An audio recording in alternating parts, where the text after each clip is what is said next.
Since Garen said I want to start with some remarks, I guess I have to. Really good team win. Was really impressed with our guys in terms of how we started the game. I honestly felt beforehand that we might be rusty just from having the break, and I felt I understand at the very, very beginning of the game they got out to a lead, and Dre had 2 fouls. So there were some things that catch your attention. I think it was 13-6 or something like that. But overall, I felt we had a good rhythm, and then in the second quarter, and it started in the first, but our bench did a really nice job. So overall, very good team win and a great effort. Yeah, when you guys came out in that first, sorry, over here, Joe. When you guys came out in that first half, like, what do you think that spark was? It really seemed like the break kind of rejuvenated everybody a little bit. Again, I think part of it was just trying to get a rhythm, and it was a collective thing. It wasn't necessarily one person or one play. I can single out certain plays, like there was, play in the second half that stands out to me in terms of they were making a run, and we turn the ball over, and Clint runs down and blocks the shot. And I know that's in the second half, so it's technically not answering your question, but there were a lot of plays like that either swayed momentum or just kind of slowed the game in favor of us, so to speak. Not necessarily slowed the tempo of the game, but just slowed it down to where, okay, we got it back in under control. And so again, like I said, early in the game, I do understand that they kind of got the lead 6-0 and then 13-6 or whatever it was. It wasn't necessarily great, but we got it back under control, and there wasn't necessarily one play. When you see a guy like Sadiq getting a couple extra weeks with the team and being able to do what he did tonight, like Anyeka, guys stepping up like that, like what did you see from a guy like Sadiq? I'll start with him first. I thought he was really good. I thought he hit some big shots or timely shots. Again, that's part of the sort of when we talked about what plays, right? I think he had some good plays. I think he had some good defensive possessions as well, where he, whether we were in a switching situation and he picked up somebody, or whether he just made a play. But overall, he's doing a nice job of picking things up because it's not easy. But he's been in the league for a bit, and he knows how to play the game for sure. I'm curious, on Thursday you mentioned that you guys kind of went back to the basics a little bit in terms of addressing what needed to be addressed, one of them being transition defense and rotating out and everything like that. How do you, when you look at the result tonight, how do you think that kind of paid off? So if I were looking at some, like that in particular, the transition defense, it was good. We made a point like their numbers don't necessarily say they're a great transition team, but what they do well is their defense is #1 in the league. And so when you get stops, you can run, and that's kind of what we did. In that second quarter, we were getting stops and we were getting out and creating some easy opportunities. So that was one of the things we talked about, and we did a good job. Now, it's one game, it's one test, right? And so we got to do it again. We have a Sunday afternoon tip, and we're going to have to do that again. And so it's not just a one-time thing. Here we go. I thought we did a nice job of getting good looks at threes. Like to see a few more though. I think we had 28, but ball movement was good. So that was another thing that we talked about. Thought our spacing for the most part was good. So there were a lot of positives and a lot of carryover, so to speak, from the practices that we had. Coach, I have 2 questions. One is about that second quarter again. You guys had almost 50 points in that second quarter. So can you speak to what took place in that second quarter? Actually, I have 3 questions. I'm sorry. Second question is, can you speak about Sadiq Bey's contribution to the team? Obviously, he's new to the team, got traded just recently. Can you speak to his impact on the team? He had a +20, I believe it was. And then the third question is HBCU United's sellout crowd. It's really strong, really good energy. Can you speak to what it was like to get a W on this kind of night, especially a bounce back out of Gal Sarver? Yeah, I'm not even sure I don't remember every question. But Sadiq, the bottom line with him is he's come in and he's been kind of put in a situation where he's got to learn a lot in a short amount of time. He plays multiple positions, he can guard multiple people. So what that's going to do is put him, like in certain situations, he's gonna switch. In certain situations, he's gonna be guarding the big, and he's gonna have to know which coverage to call out to the small.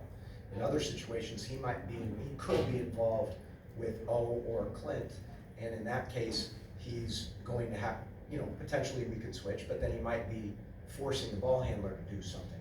And so that's asking a player like him to come in. He does know that stuff, but terminology might be different. So that's what we were talking about earlier, is in a short amount of time, he's been able to pick things up, and he had a very good night tonight.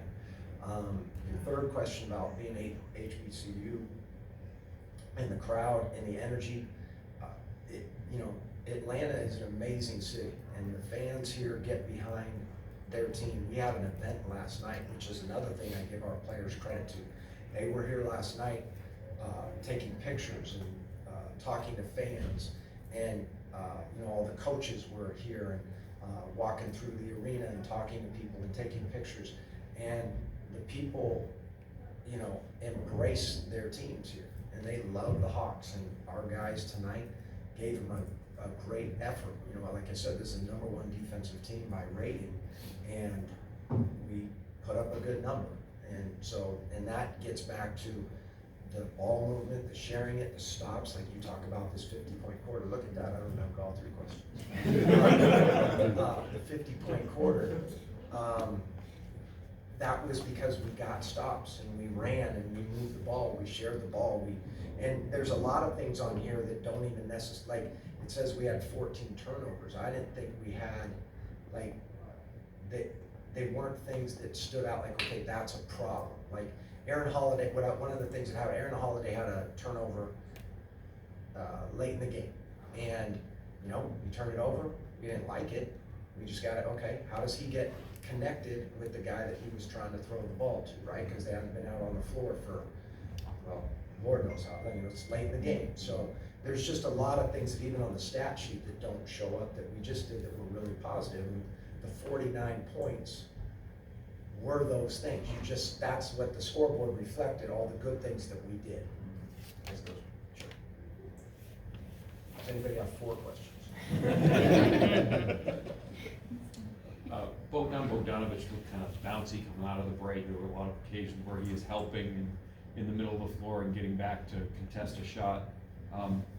He played 22 minutes. Is it sort of a concerted effort to kind of keep his minutes down? No, he could have played more, for sure. In the first half, one of the things that took place was he really got it going. And you don't want to extend his minutes in a particular run, meaning it's fine if if a guy plays 22 minutes and or let's say, even if he plays 30 minutes and he plays 8, 8, and 8, right? I know, I understand that doesn't add up. Bear with me, you understand where I'm going. But the point is, they're not as taxing. We had him at, a 12-minute run, and part of it was because he was going so well. One of the things where I felt I could have made a better decision was I brought DJ back to close the quarter, but DJ wasn't able to sub out in the second.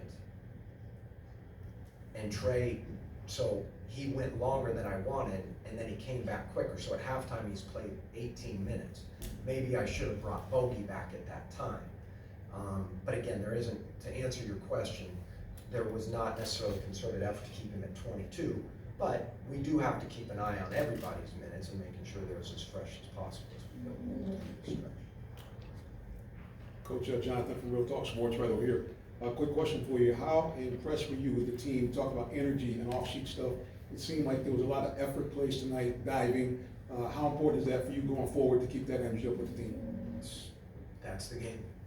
I mean, the energy and effort that you put into it is usually the energy and effort that you'll see those impacts like we were talking about earlier. All those things that we put into it led to a 49-point quarter, or different things that took place throughout the game. I mean, even the start, they're up 13, like I said, I think it was 13-6, and they end up with, if I got it right, 23 points. So, but that isn't, if you don't have that, then the rest of it doesn't really fall into place. Coach, I'm just curious, how much of it was a learning experience for you tonight, especially kind of stepping back into the first chair? No, it's always, you know, as soon as you think you know everything, you learn real quick that you don't. A lot of learning for me, like I said, I gave you one example of Bo, like maybe he should have brought him back instead of bringing DJ back. There's other things, but definitely a learning curve and, or, you know, a lot to learn and a lot to build upon. So, no, it's definitely learn from. Coach, what do you like about Jalen's game, especially his ability to push the pace and kind of bring the ball up and have the ball in his hands? Do you like to see him do that, and would you like to see him do more of that?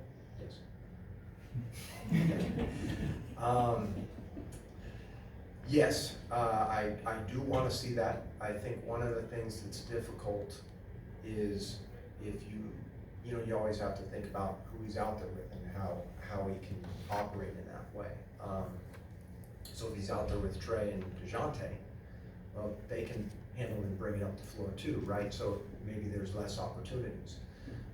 There's always moments to teach. There was a moment in the first half where he secured a ball and he did not push it.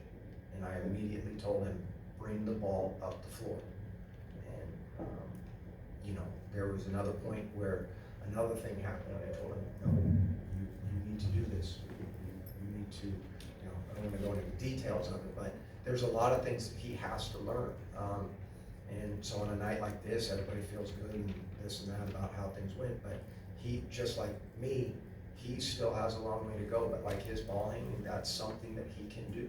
And he will make mistakes with it, but we've got to teach and get better from